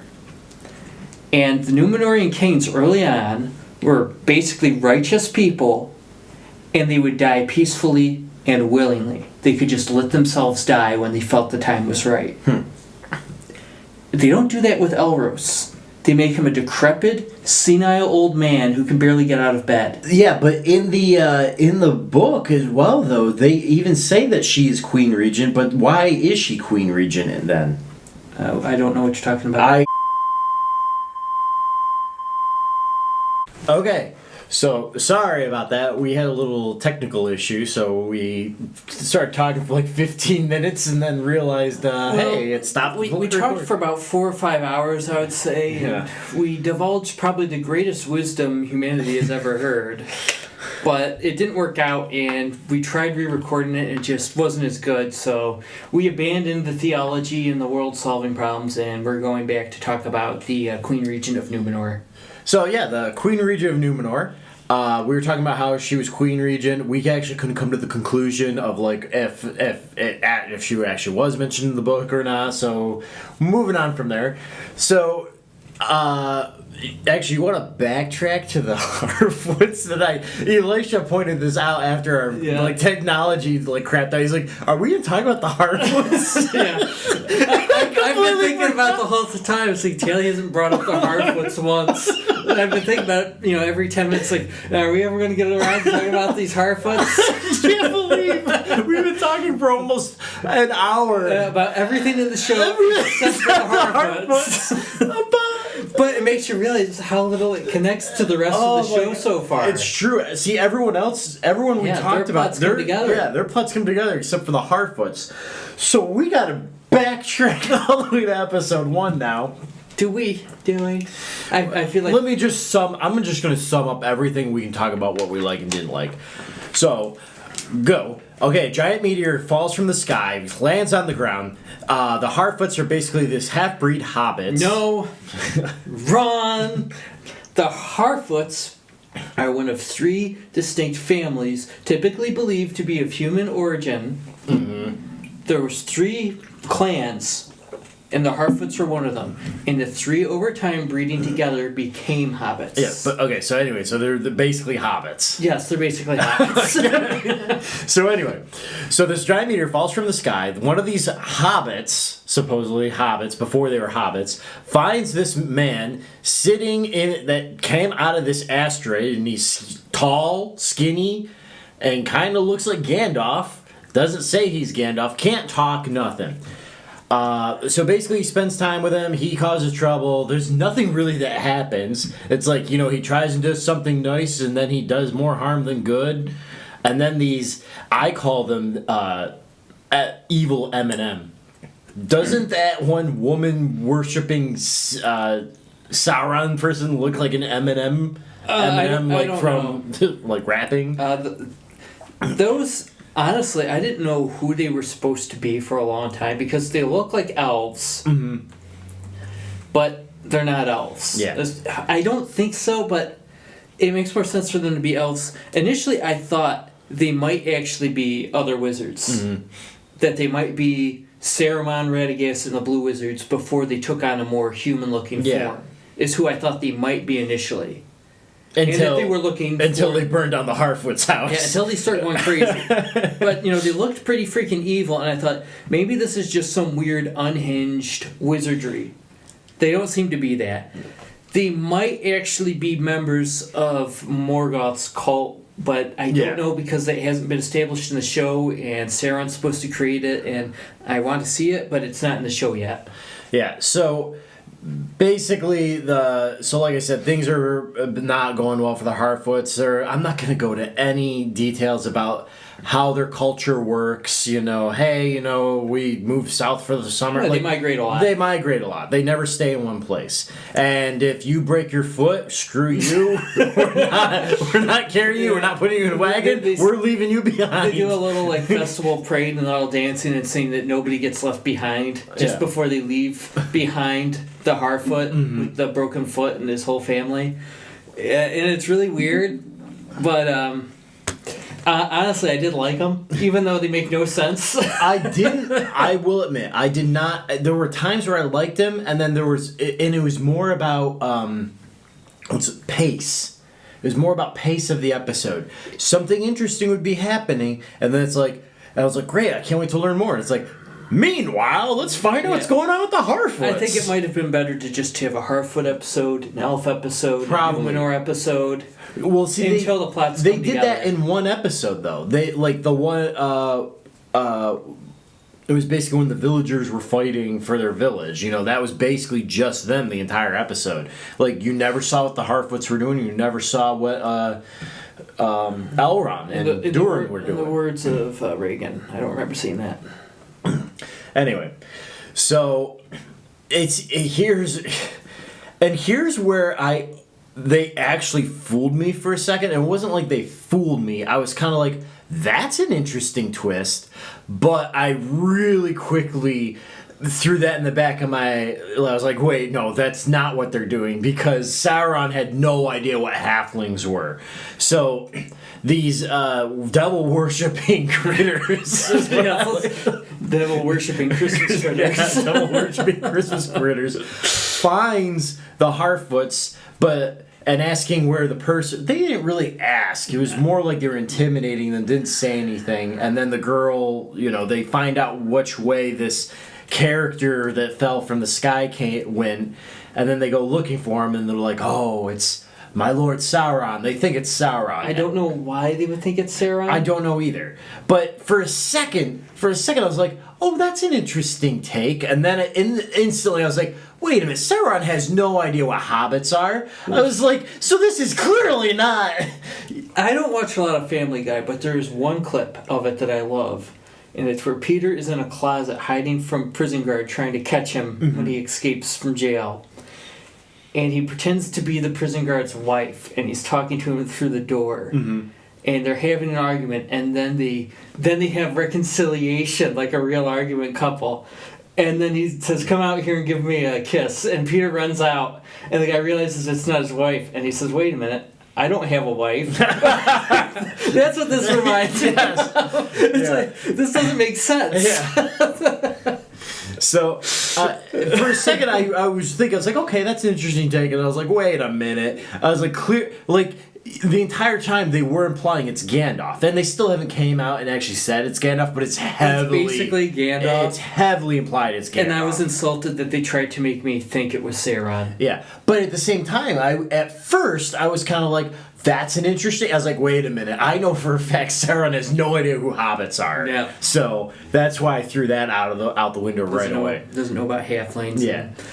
Doesn't make sense because he's not pure evil. So anyway, these devil-worshipping Christmas critters somehow make him talk, like fix him in some way. So now Gandalf talks, which I actually kind of like the actor, and I actually like the scenes where he was actually talking to these hobbits. I felt like it was fairly well done.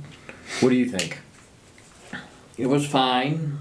I am very disappointed in the route that they took for this reveal of the Istari, honestly. Oh, yeah. As the wizards. Because a lot of people will mention this in, I think it's the Silmarillion, it mentions the wizards don't come to Middle-earth until the Third Age. However, I have heard that Tolkien did revise this later in life, and these revisions didn't make their way into Silmarillion. And in his revised version... He wanted them to come in the Second Age sooner. But either way, they didn't fall from the sky. This doesn't make any sense. The wizards came from Valinor. Mm-hmm. They are Maiar. They're low-ranked angels like Sauron. Yeah.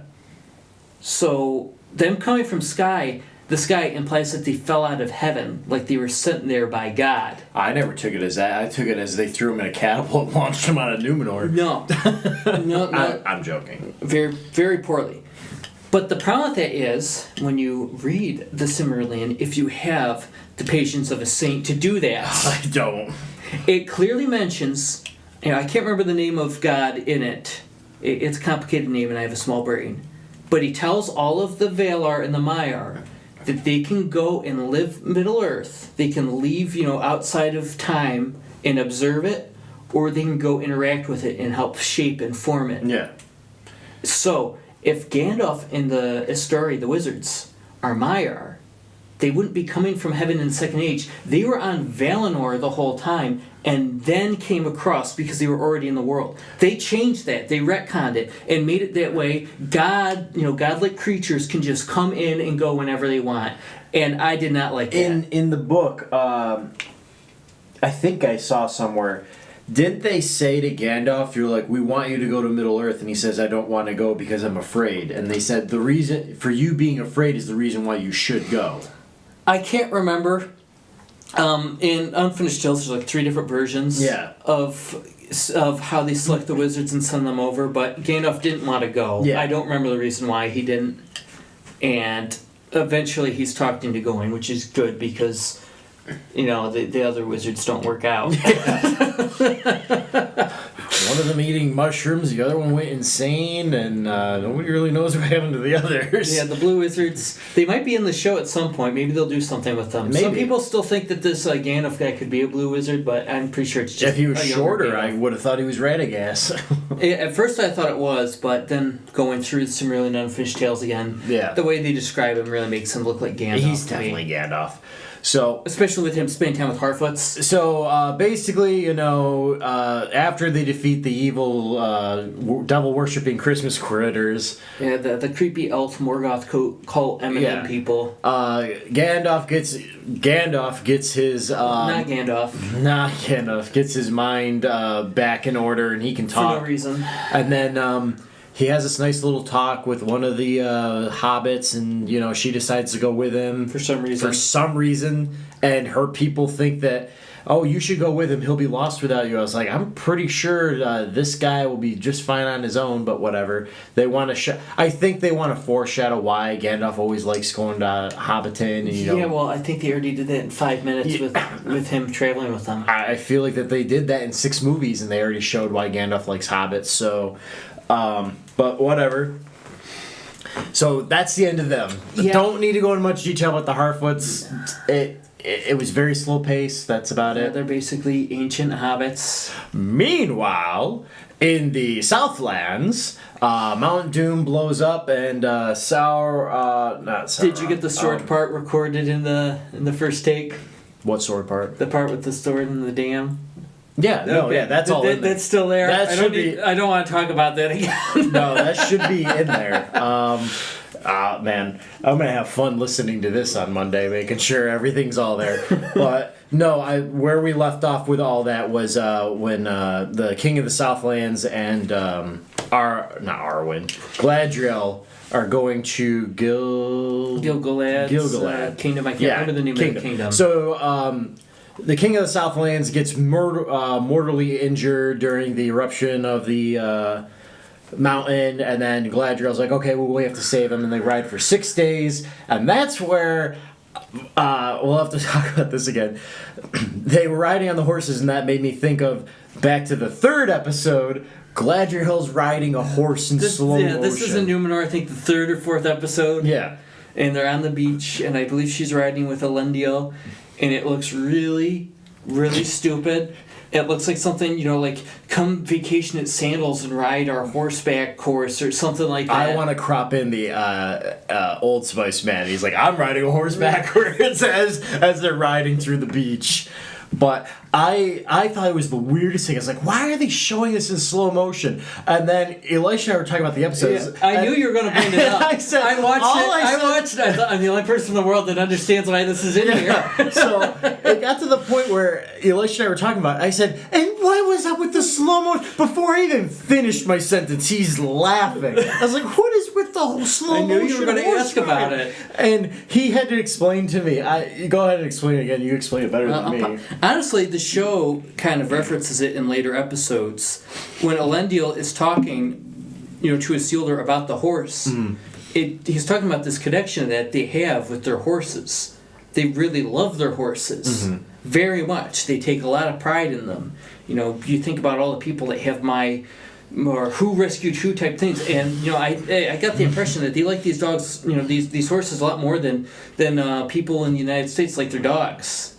So Galadriel riding this horse is like a big experience. Like, you're a foreigner and you're given a great honor in another land, being able to ride this horse. Well, also through a beautiful land. Don't they have like great speed as well on them? Yeah. So I think that's why they apply. I'm not sure. I think Shadowfax might be descended from the Numenorean horse breeds, which is Gandalf's white horse northerns. Yeah. But I could be mistaken because the Rohirrim come from northern lands and Middle Earth, which is where Gandalf is heading off to at the end of the episode, I believe, towards Mirkwood area. Yeah. So that back on track. Yeah, so Galadriel and King of the Southlands head towards Gilgalad. Man, these elven they always throw me off. I already can't speak my own language. They get there, and King of Southlands gets all healed up, and he's all fine. And then he wants to get into smithing again. Weird. Yeah, so he sees that they're now. Elrond is also here too. And he's shocked to see Galadriel and very happy to see her. And she said she jumps ship, and he just accepts that. He's like, Whatever. "Oh, okay, you're here. Nice okay, to get back. I don't care. Get over it. Nice to have you." And then he tells her what's going on, and Elrond has a little piece of mithril. Yes, that Duren gave him. Because his dad said, "You can't, we're not on this mithril." He said, "Oh, well, here's the little piece to remember me by, essentially." And so they're trying to figure out how to use this little piece of mithril to save their... Save the people. And then, out of nowhere, the King of the Southlands, he's like, "Oh, why don't you try mixing different ores with it to stretch it out?" You need a different alloy to mix with it. To try and stretch it out. For some reason, none of these elves can figure that out. And they were like, "Oh." Only the purest of gold from Valinor. Galadriel has a... No, that's too far ahead. We're not there yet. Okay, fine. So, Galadriel starts getting suspicious of this King of the Southlands. Yeah, because it turns out he doesn't appear on any ancient records. His family died off like 1,000 years ago. So he starts saying things and doing things that didn't really add up to her. And then he's helping them try and stretch this mithril and make a device of some sort to try and save the elven race. So she has another elf go and do some research into this guy. And, oh boy, Elisha... It's none other than Sauron himself. Shocking. I was shocked. I was very shocked. Wait a minute. I'm beginning to think you're not the King of the Southlands at all. Oh, he's the King of the Southlands. Now he is. He's just not the King of the Southlands you wanted. He's the King you deserve, but not the one you need. Yes. Yeah, Sauron, Lord of Mordor, that guy. Yeah. Remember the Southlands turns into Mordor? Yeah. He's the King of the Southlands, alright. And so she confronts him. He doesn't lie about it. No, and he's just like, "No." Just like, whatever. And then she's like, "You lied to me. You said you were the King of Southlands." He's like, "I never said that." And in fairness, I don't think he actually did lie to her in the whole show. He just carried a little medallion thing that heavily implied it. He's like, "I never lied to you." And then he basically says, "Be my queen, together we can rule." And then they make a bad reference to, instead of a Dark Lord, you'd have a queen, just recycling Lord of the Rings stuff. And, people were...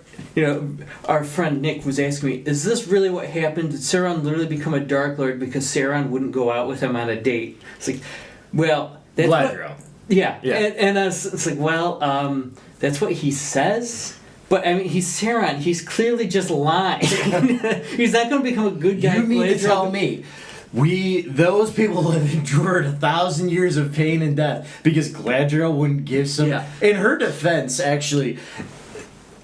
we never talked about the whole Celeborn thing. We'll come back around to Celeborn. Yeah. Anyway, I made a mental note of that. Yeah. So, but yeah, it's just like basically everyone's suffering because Galadriel ain't going to take he says, Morgoth was an abusive, mean boss, and I didn't want to be a bad guy, and he made me be a bad guy. Now that he's gone, I want to be a good guy. Mm-hmm. And Galadriel says, "I don't believe you, because you're Sauron and you're freaking evil, and you're trying to brainwash me right now by sending me in a dream sequence." So, anyway, they're in a dream sequence, and he makes her pass out, and then he's like, "I'm getting the hell out of here." This is very disappointing. Yes.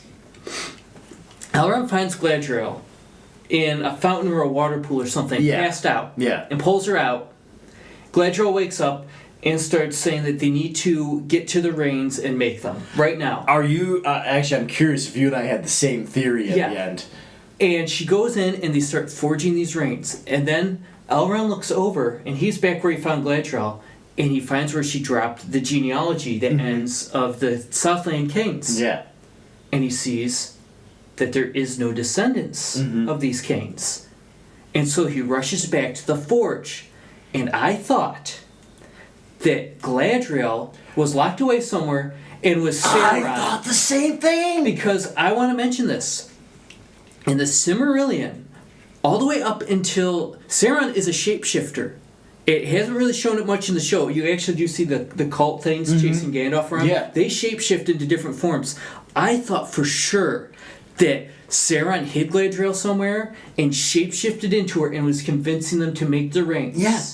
That's not what they did. And it would have been so much better if they did. I don't know for see, there's still time for them to imply that in the next show. Like, think about it. In the next season, it could actually show, like, Galadriel is captured, and that was Sauron. No.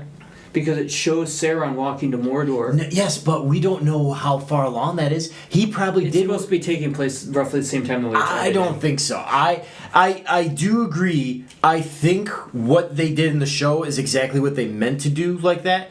And this is just me speculating. But I have a theory that because the way Elrond was looking at her all suspicious like and the way she was smiling at him, I thought for sure. I thought stuff was about to get real. Me too. I thought that you were going to see her reaching for those rings. Yes. The three, and then the three Elrond was elven going to rings, stop and her. Elrond was going to pull out a sword and cut off her hand. Yeah. And say, do not let her touch those. And everybody was going to freak out and it was going to cause this huge mess. Yeah. And then it was going to turn out and he would transform into a dark beast and it would be Sauron. Yeah. And it would have been Elrond barely stopping him from corrupting the elven rings. Yes. And they didn't do it. And I'm just looking at it, it's like, you had a beautiful opportunity for a plot twist. All your other plot twists fell flat on their face and didn't fool anyone. And you had it right there and it slipped through your hands like water. Yeah. Because it is Galadriel. Yeah, it is. And Sauron's gone. Yeah. It would have been a perfect... Just the way they set up that whole scene, because...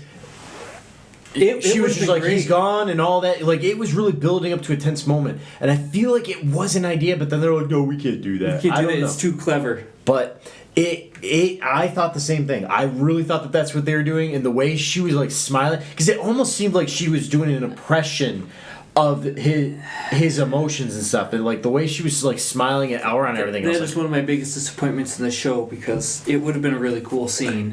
I agree. I thought... I see, you and I never actually talked about that before, but I had the same theory as you. Yeah. So, anyway, so they take the Mithril, and then they say, oh, well, we're going to put it in these rings, and that's going to save our race. They mix it with pure metal, and it had to be from Valinor for some reason. They couldn't use gold from Middle-earth. It had to be Valinor metals. Yeah.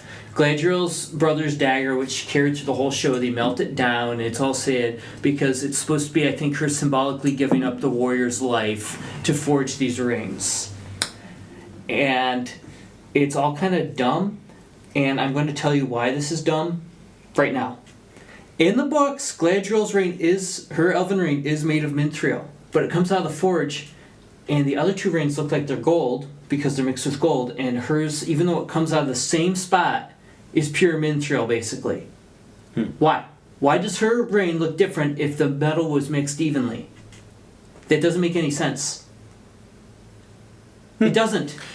It does not make sense. I was not really looking at that. I was, because I knew her ring was made of Mithril, and I wanted to see where they were going with that, because I knew they were going to tie it into the story when they mentioned the Mithril needing to be involved for saving the elves. I thought, oh, Galadriel has an elven ring, this must be why they're doing it. They're tying it into her ring being Mithril powered. And that's the part that I think that they rushed the most, was the fact that Sauron was supposed to be with him making the rings.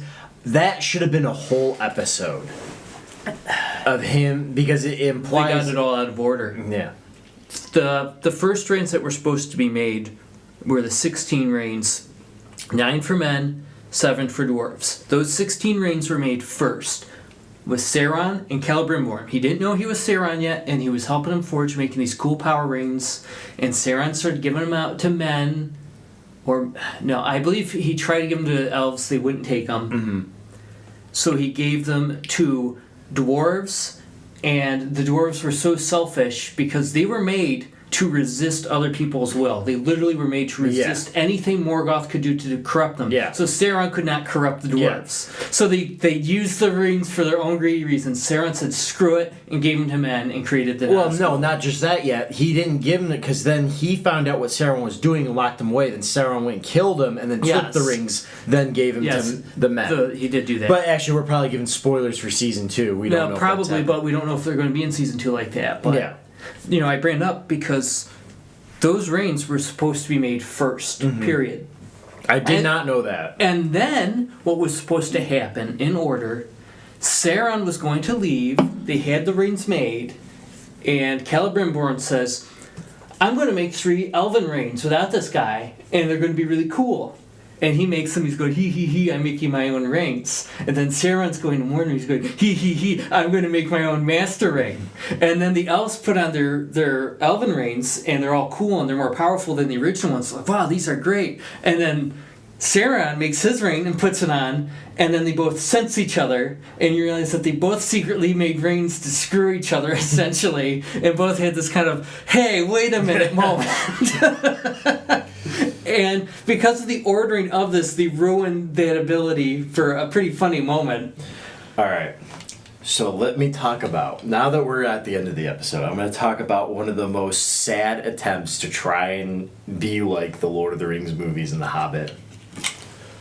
One ring to rule them all. Yeah, a very tame end credit song. Yeah, very tame end credit song that almost tried sounding like Gollum's song from The Two Towers. Yeah, it even ends with a shot over Mordor when it cuts to black with Sauron standing there. It was the most sad attempt ever. Trying hey, we can be like them. We can be like them. It didn't really fit. No. I wanted to go through the rings of power and describe them, but yeah, that was a pretty lame one. Yeah. And also, I want to talk about another song. Earlier on, the Harfoots are singing a song.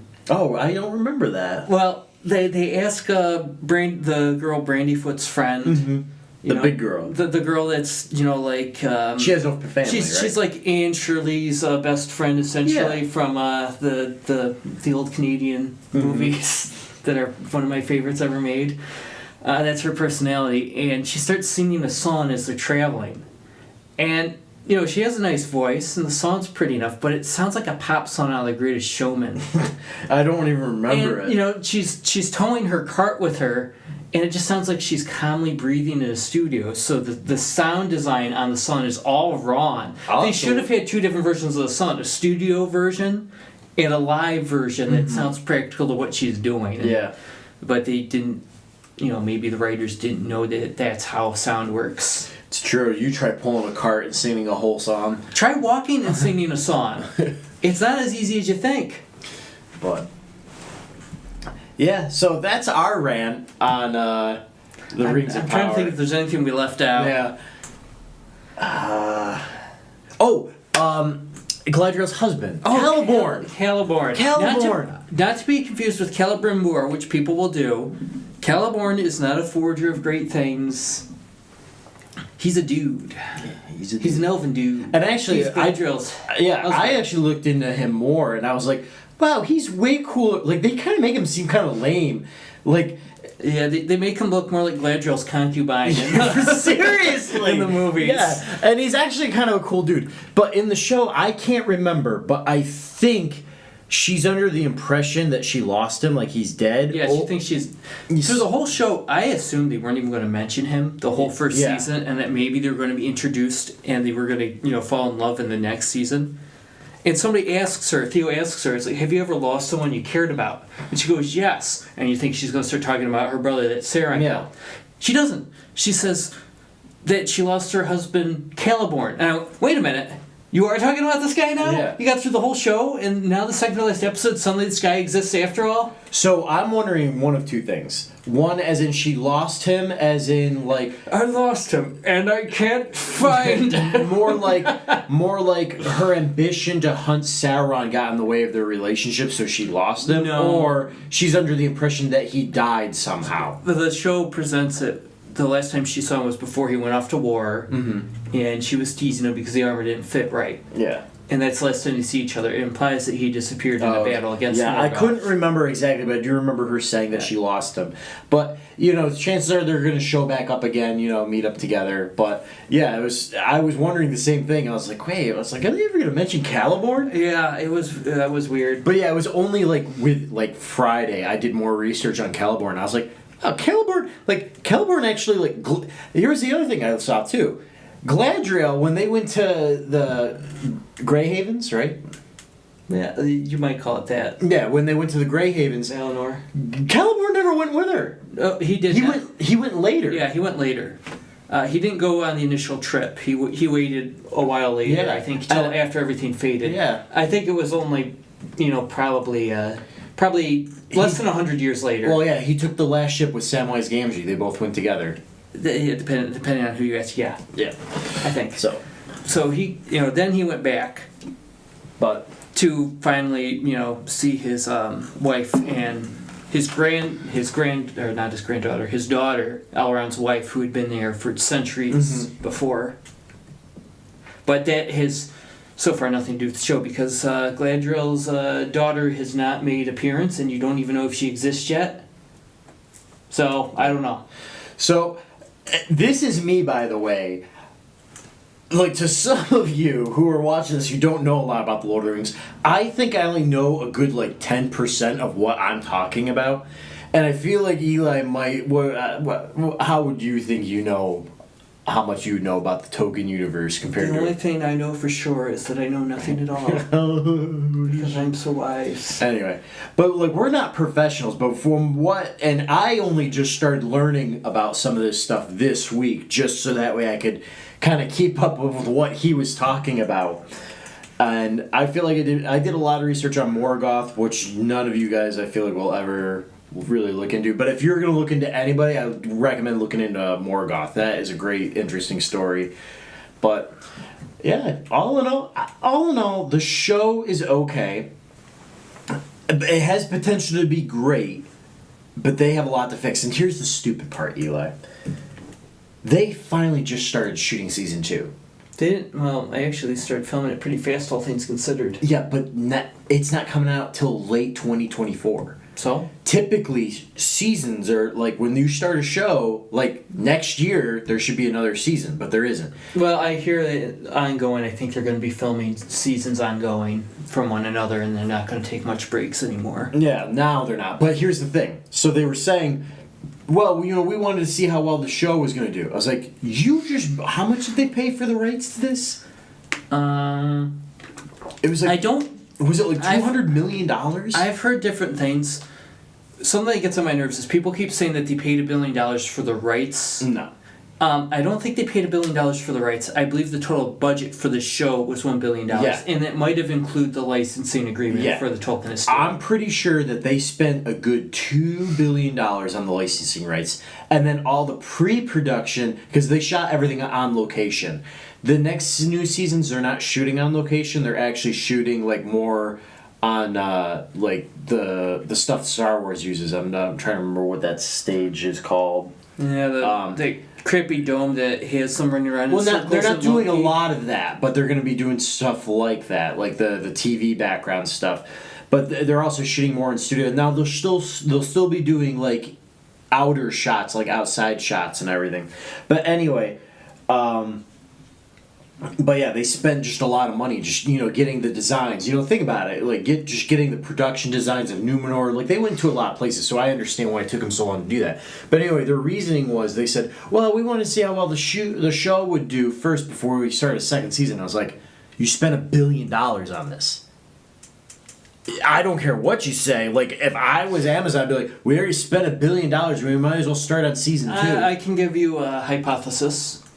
It could simply be that Bezos and company didn't want all of the money being spent in between financial years and quarters in such a way because it might look like they're making less money and wanted to keep their stock price up. That's a good theory. And so waited until the show had a higher projection for future income before they started putting more money into it. The one thing I will give Amazon is their shows are getting really diverse. They have a lot of interesting shows out, but nothing you guys will probably ever be interested. I like a few of them, but anyway, any last words?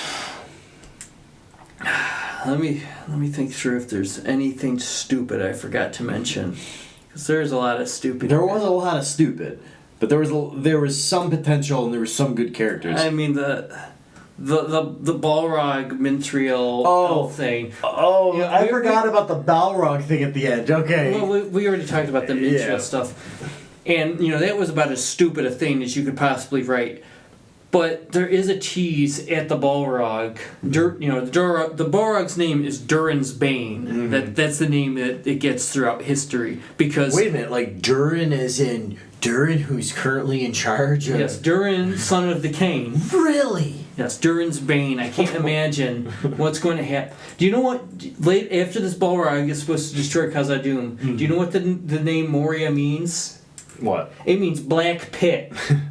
Okay, we should stop talking about future things. That I'm going to talk about it because everybody knows Khazad-dûm. Yeah, I know, but some people who are watching the show might not want to hear all the spoilers. You don't want to hear it. That's a whole different video. If we want to talk about Tolkien lore, like, we can do a whole different video for that. You do movie reviews, not Tolkien discussions. I talk about what I want to talk about. Alright guys, thanks for watching. Sorry for the long episode, but I feel like there was just so much like background and everything like that and adaptations that we had to talk about, likes and dislikes of the show. But appreciate you guys watching. I will probably do a terrible She-Hulk episode soon. That'll probably just be me because I seriously doubt Eli wanted to waste any of his time on that. Well, I actually, I have been very busy doing important work on the house, and for some reason I'm editing a book for one of our brothers, which is really weird. So I figured I'd do a plug here, and then I'll mention it later on down the road. Well, I mean, if you're editing books, you want to edit one of mine. You might want to see how this one turns out first. I can't be any worse than what I'm doing. I never said it was worse. Just saying. But yeah, you can. You don't have any social media thing, but. Oh, not yet. Yeah. Someday I'm going to be a big cheese on the market, though. Edmond Dantes. Yes, Edmond Dantes. Yes. Yeah, you can find Edmond Dantes on future social media platforms. Future social media and in your local library. Thanks for watching, guys. I'll see you on the next review. Tally hopes you've enjoyed this program.